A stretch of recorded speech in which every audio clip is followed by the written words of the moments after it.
Aujourd'hui, à Sciences Po, on discutait de ce que pouvaient apporter les administrateurs salariés à ces conseils d'administration, avec comme grande question provocateur ou contributeur.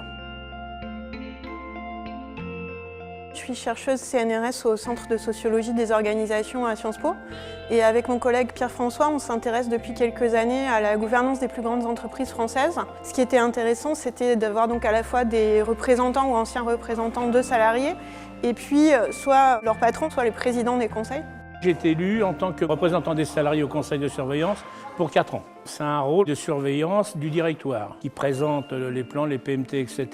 Ce qui est nouveau dans la présence d'administrateurs salariés, c'est l'idée qu'ils sont là d'une façon ou d'une autre pour représenter des intérêts qui soient autres que ceux des actionnaires ou des patrons d'entreprise. Alors évidemment, ça fait partie des intérêts de l'entreprise et ça a été beaucoup débattu aujourd'hui.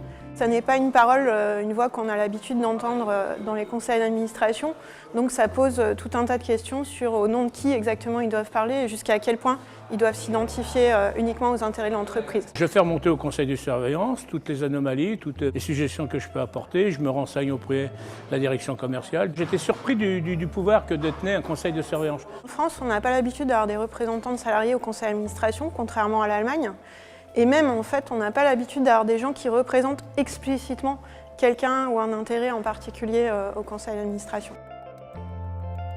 Si on a un regard historique sur les CA en France, ils ressemblent quand même toujours à eux-mêmes depuis plus d'un siècle. En tant qu'historienne, j'ai tendance à penser que malgré tout, les CA de l'avenir ne vont pas être très différents de ceux du passé. Mais en tant que citoyenne, je trouve intéressant, même si on ne les entend pas forcément beaucoup au départ, que des voix un peu différentes puissent avoir une chance de s'y exprimer.